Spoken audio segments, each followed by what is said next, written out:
Welcome to the Travel Guide for Fort Myers, Florida. In this video, we'll show you 15 of the best things to do in this historic yet trendy tourist hotspot. From spots to get seafood and afternoon tea, to views from a rooftop and down by the sea, this city has it all, and we're going to show it to you starting right now. Our spot for brunch in Fort Myers takes us to 1815 Fowler Street, where right next to the Butterfly Estates, you'll find Beleg, a scratch kitchen breakfast and brunch spot with a cozy atmosphere, lots of German character, and of course, coffee. We made our way out to the patio after placing our order and found it to be surrounded by a gorgeous tropical garden. And after a few short minutes enjoying the views, our food and coffee orders arrived. So we ordered the Shoshin waffle, the amazing hot latte, and the fairy tale ice specialty latte. So this has to be the prettiest latte that I've ever had. Does it taste as good as it looks? It's very good. I need to stir it up a little bit though. It also comes with fresh whipped cream. And it's really good. It is not overly sweet. So now that everything is mixed up, it is very creamy and you can really taste that raspberry in there. It is on the sweeter side, so it sure is a dessert coffee, but I would highly recommend it. So I just got the vanilla bean hot latte. It comes with their homemade vanilla syrup. It's not as fancy as Jamie's, but we'll see how it tastes.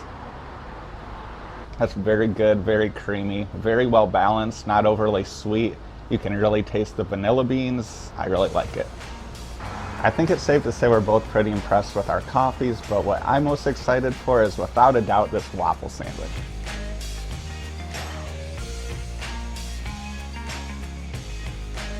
So this sandwich is pretty unique. It has roast beef, pickled onions, and Munster cheese, and horseradish sauce. Also really well balanced. The waffle's a little bit sweet, the beef is really tender, that horseradish sauce is delicious. Would definitely recommend it. Now I'm trying the other half of the sandwich. We put the other sauce on this side. We think it's a dill sauce, but we're not sure. Which one do you think is better? I think both of the sauces are excellent, but I slightly prefer the horseradish one, I think. We just finished our meal at Beleg, and while we both did really enjoy it, it was a little bit on the pricey side. But this place is German owned, and like many restaurants in Germany, the prices are all inclusive, meaning that they're priced in a way that you can actually afford to pay your staff a decent wage, and therefore tipping is optional. One more thing to mention about Beleg is that it is located in the Butterfly Estates next to the Butterfly House. Now we decided we are not going to the Butterfly House today because in our recent Sarasota travel guide, we went to 2 different butterfly gardens, and while we were eating at Beleg, we were able to experience butterflies flying all around us, which was really cool. But if you're interested in visiting the Butterfly House, the admission is $10 per adult and $7 per kid. Our second stop of the day would take us just a half-mile northwest, where at 2301 First Street, you'll find the Sidney and Byrne Davis Art Center, a great place in Fort Myers to check out an exhibit or one of their many rooftop events. One way to get out of the heat downtown is to stop in at the Sidney and Byrne Davis Art Center. Currently they are switching out exhibits, but when they do have an exhibit going, admission is donation based. But this art center also has something really unique in the rooftop space, which is where we're at right now. It has a rooftop bar, a sculpture garden, and even live music, which we're hoping to make it back for tonight.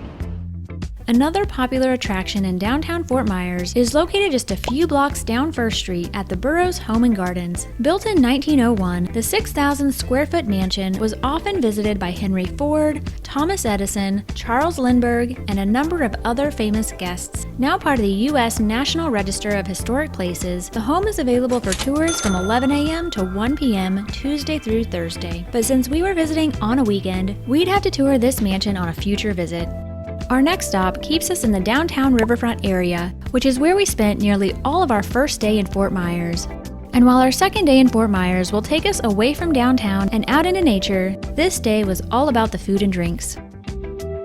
Our next Fort Myers stop would take us just a block away from the Art Center, where at 2282 First Street, you'll find Izzy's Fish and Oyster Bar.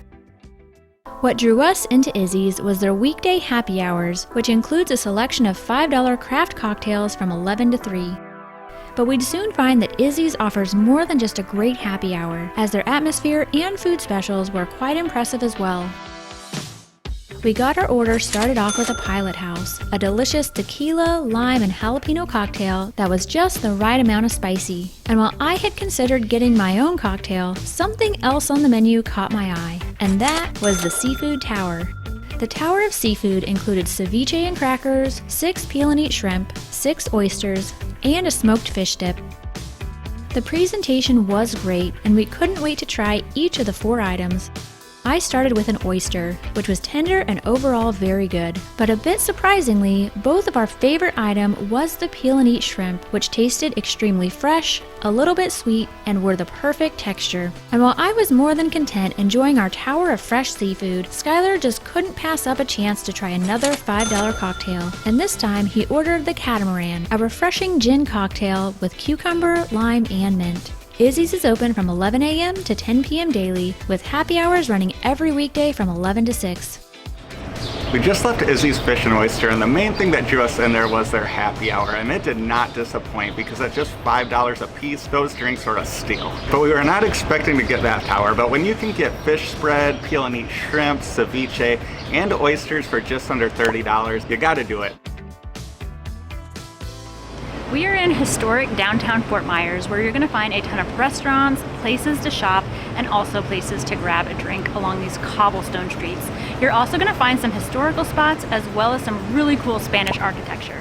But one thing you may not find a whole lot of in downtown Fort Myers, especially on the weekends, is parking. We found that free street-side parking wasn't too hard to come by on Friday, but Saturday was a different story. Fortunately, we did find a downtown garage at 1451 Monroe Street, where you can park your vehicle for just $1 per hour or $5 per day. At this point, we still had a while until our next happy hour, so we decided to walk down First Street to do a little shopping. It didn't take long for a spot to catch my eye, and that was Spirit of the Earth Rock Shop. Here we found an absolutely huge selection of stones in all different shapes, sizes, colors, and price points. Skylar was pretty amazed by the collection of Megalodon teeth, while I was beyond content checking out the wide variety of jewelry. After around a half hour spent browsing through Spirit of the Earth, it was time to leave for our next happy hour, but not without a few new bracelets. Our 4 o'clock happy hour spot took us just a couple blocks northwest to Bay Street, where up on the rooftop of the historic Firestone building, you'll find the Sky Bar.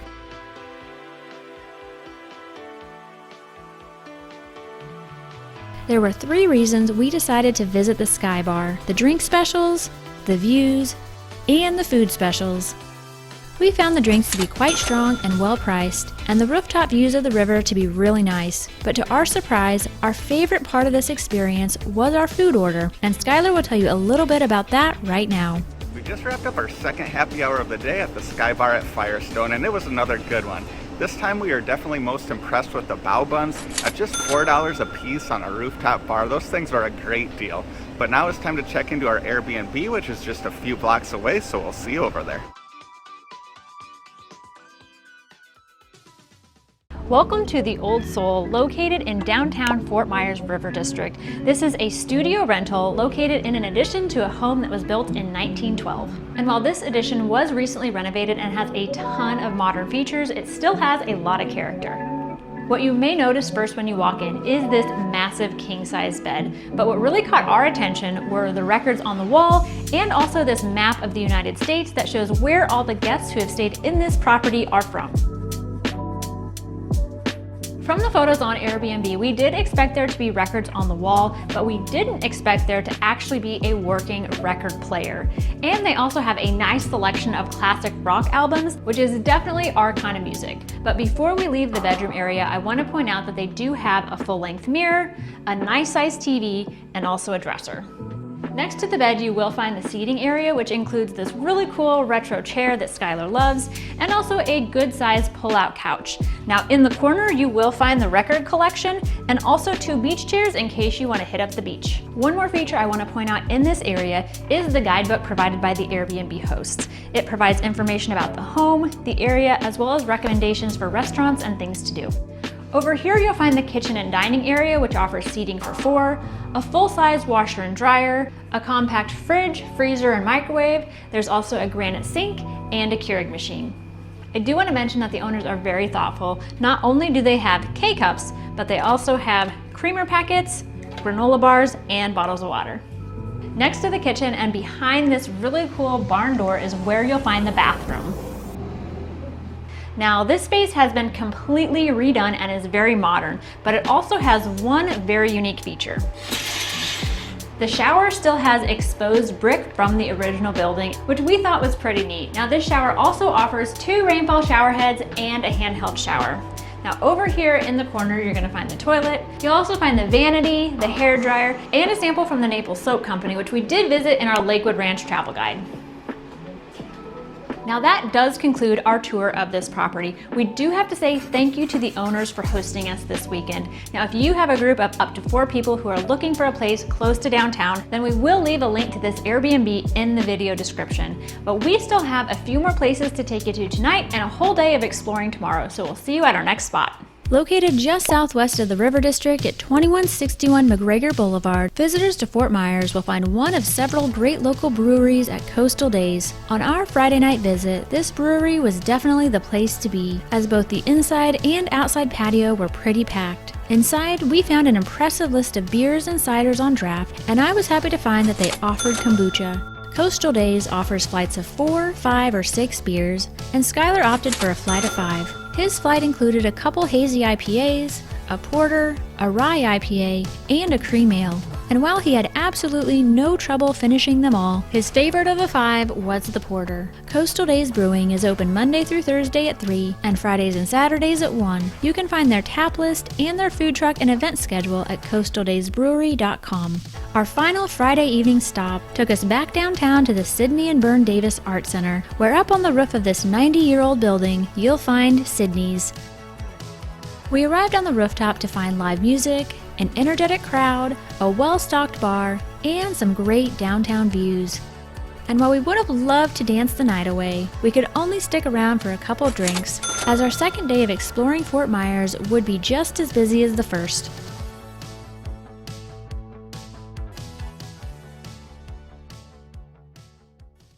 Good morning, guys. It's our second day here in Fort Myers, and we decided to have coffee here at the Airbnb in order to get the day started early, because it's going to be a hot one today. But before we get going, we almost forgot to mention that there's actually a second Airbnb on this property, and that's the RV right behind me. Now, we'd consider this to be a luxury RV, and we would love to show you around, but it is booked for the weekend. But if you do want to see the listing for it, we'll be sure to include the Airbnb link in the video description.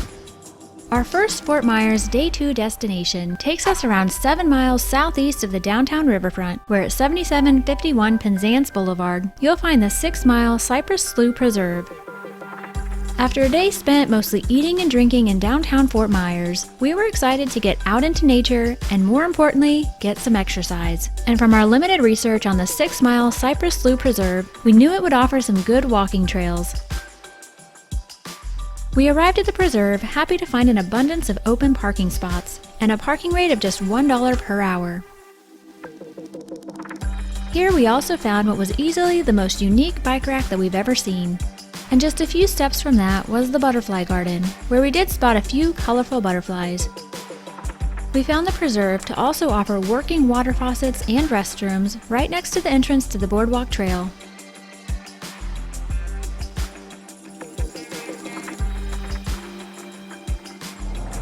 This definitely looks like a place where you could spot some gators.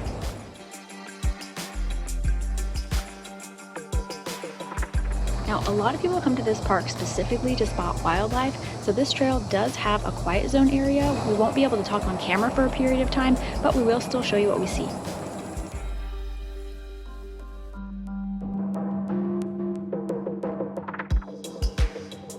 So we made it from the parking lot to the gator pond. We're gonna go see if we can find some gators. If you're enjoying this video so far and would like to see much more Florida travel content, be sure to subscribe to our channel and turn the notifications on. Although we did spot a few jumping fish in the gator lake, we didn't see any gators, so we decided to make our way to the next wildlife viewing area.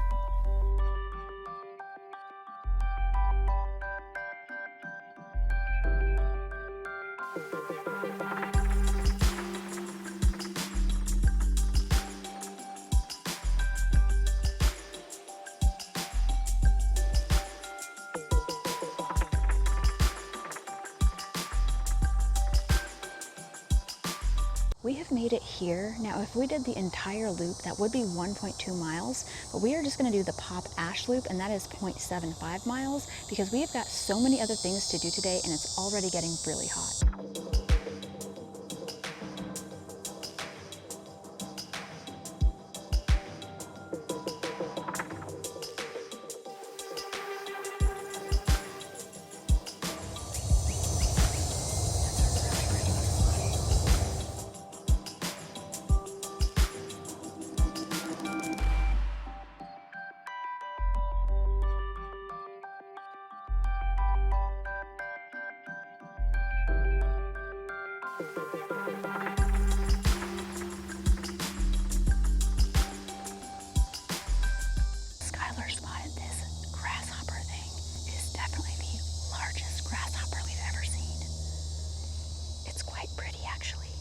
So we made it back outside of the quiet zone, but we did strike out on our alligator and otter spottings, probably because it's so hot. The heat index is actually already up to 99 degrees, but we did spot the coolest and largest grasshopper I've ever seen. That thing was seriously the size of a small bird. Now, before we leave the preserve, I want to talk a bit about the trails here. The entire loop is a boardwalk and it is very accessible.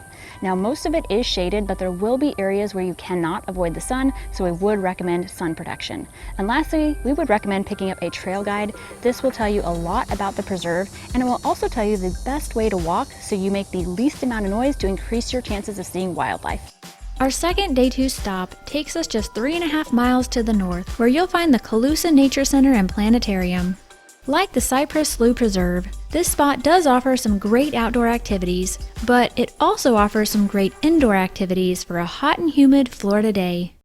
Needing a break from the heat, we started our Calusa Nature Center experience off indoors, where after paying a $10 per adult admission price, we checked out some of the animals, which included some king snakes, turtles, fish, owls, and a baby gator.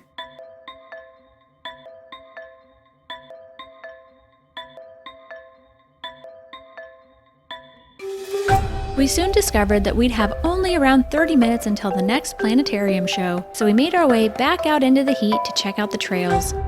Back outside, we quickly spotted an alligator relaxing in the shade, along with a sundial which was spot on for the time. We found that this nature center also offers an aviary exhibit, and next to that, we found another butterfly garden. I don't see too many butterflies here, likely because they are regrowing their plant collection, so hopefully in the future there'll be more butterflies. Nearby at the aviary exhibit, we found a hawk, an owl, some vultures, and some chatty bald eagles. With just a few minutes before our planetarium show, we made our way onto the trails, which fortunately did provide some shade cover on this ridiculously hot summer day. This trail consists of shells, dirt, and tree roots, and some stumps. So definitely pay attention to where you're going on this trail. I think we are on the Wildlands Trail, which is very short at 0.3 miles, and the Pine Loop Trail is just over a mile. So it does look like the Wildlands Trail continues for quite a ways, but we got to get back to the planetarium to catch a show that's about to start. So this trail definitely has a lot different feel from it than the nice wide boardwalk trail at the slough. It does feel a lot more natural, so if you're into more natural feeling trails, you should enjoy it. We made it back to the planetarium just as the show was about to start, and while we show you some footage from the show, we do want to point out that the Calusa Nature Center and Planetarium is open from Tuesdays through Sundays and offers 3 to 4 shows each day, including shows about the universe and a show about animals. We found it to be a great place for families and especially kids, as for just a $5 children's admission price, a kid could easily be entertained for hours. You do receive a wristband with admission, which allows you to come and go as you please. And perhaps our favorite feature on this day was that the air conditioning works great. So I just left the planetarium show and it was a pretty cool experience. I will say if you go in there expecting really high quality video or an IMAX type experience, you might be a little bit disappointed. But if you just go in looking for a unique educational experience, it's worth your time. This next spot is one we kind of splurged for, and as you can see, we stopped by the Airbnb so I could change into something a little bit nicer because we are having afternoon tea at Wisteria. And as you can see, I did not change outfits because as usual, I did not pack any fancy clothes, but hopefully they'll still let me in. Located towards the east end of downtown Fort Myers, Wisteria Tea Room and Cafe is an English-style tea room with a southern flair. Here you can have a traditional afternoon tea experience comprising of a 3-tiered tray and endless tea, all from the comfort of this beautiful historical home constructed in 1919. So Wisteria is known for their afternoon tea. There are a couple different options. I think I'm going to go with the Duchess. They all do come with the 3 tiers. The first tier is going to be sandwiches with savory items. The second tier is going to be scones and cream. And the third tier is going to be dessert. The afternoon tea experience also comes with unlimited tea. They have a ton to choose from. We started out with this elderberry pie tea and we're waiting for it to arrive. Our elderberry pie tea has arrived.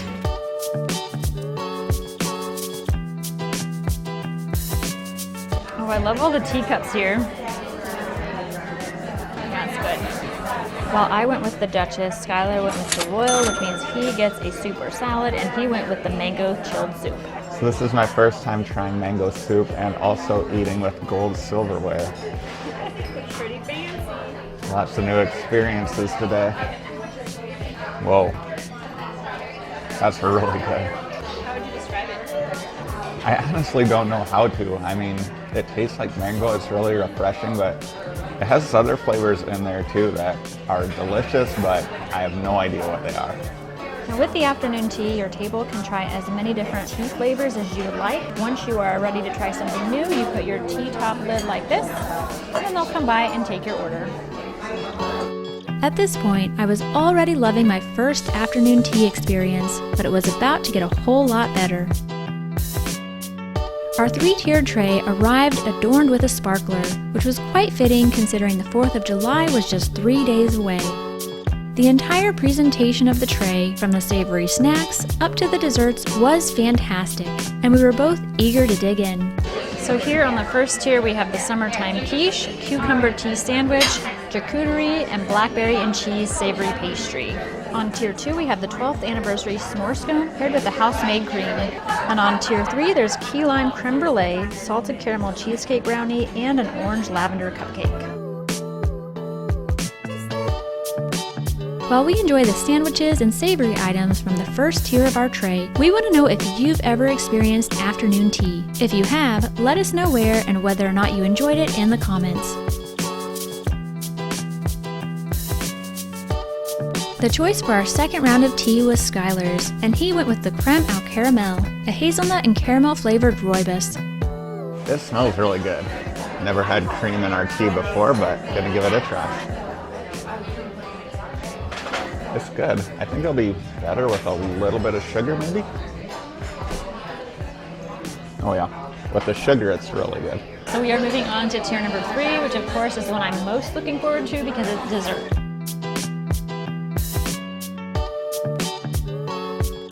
It's so cute. I like the mixture of cheesecake and brownie. It's really good.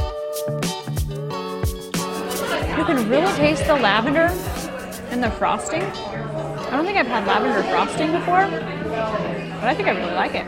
All right, so the 3 desserts, which is your favorite? I think I have to go with the lavender orange cupcake. I think it's really unique, and I personally love the lavender frosting. Because we're getting kind of full, we are sharing the desserts, and we're going to take some home for later. What's your favorite? The key lime creme brulee is definitely my favorite, but the lavender cupcake was a lot better than I expected and is actually a pretty close second. The Wisteria Tea Room and Cafe is open from 10:45 to 2:30 Tuesdays through Saturdays. Reservations can be made on wisteriatearoom.com and are highly recommended. And if you just want some delicious tea to make at home, Wisteria also offers a large collection of packaged teas for purchase. Perhaps the most famous of all the Fort Myers tourist attractions is located just a couple miles to the southwest, where at 2350 McGregor Boulevard, you'll find the Edison Ford Winter Estates.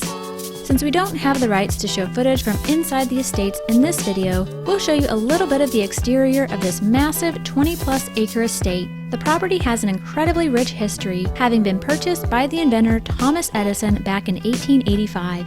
A year later, Edison and his wife would construct the home in which they'd spend winters until Edison's death in 1931. During his final 16 years, Edison had some famous company at the estates, as his friend Henry Ford would purchase adjacent land and construct his own winter estate in 1916. Today, visitors can tour both residences along with a guest house, 2 caretaker houses, a 26,000 square foot museum, plus over 20 acres of botanical gardens.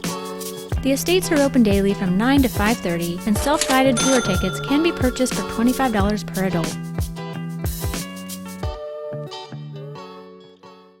After a day of exploring Fort Myers, you might be ready for a drink, and if you happen to enjoy your drink with a view, then our next stop might be the spot for you.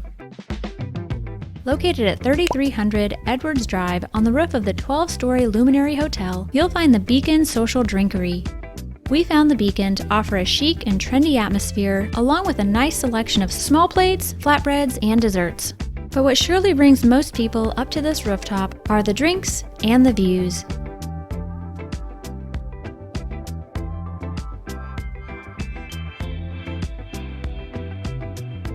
After taking some time to enjoy the views of downtown and the river, it was time to order some drinks. Our first order included a Yingling beer and a strawberry iced tea, both of which were ice cold and refreshing. But for our next order, we picked it up a notch and ordered the Luminescent, a gin cocktail with passion fruit and hibiscus.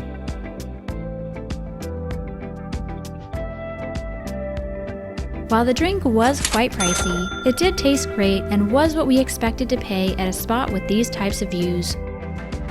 The Beacon is open 7 days a week. Menus and hours can be found on the Luminary Hotel's website.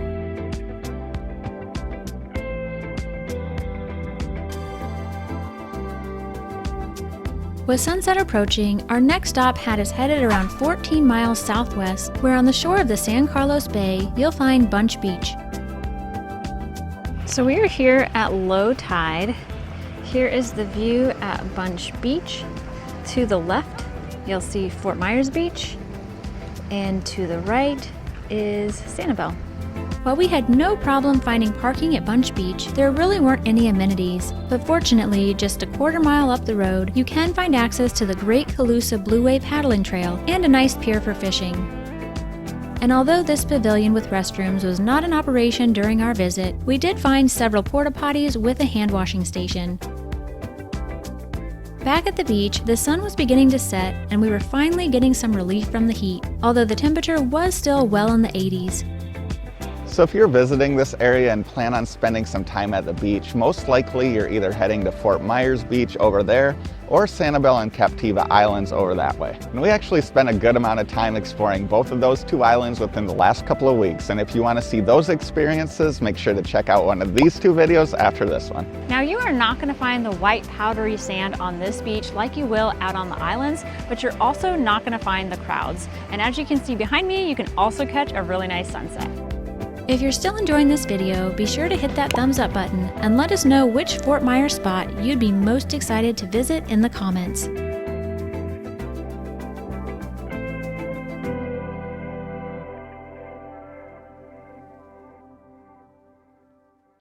Our Day 2 dinner reservation took us just 10 minutes inland from Bunch Beach, where at 16230 Summerlin, you'll find Link Restaurant.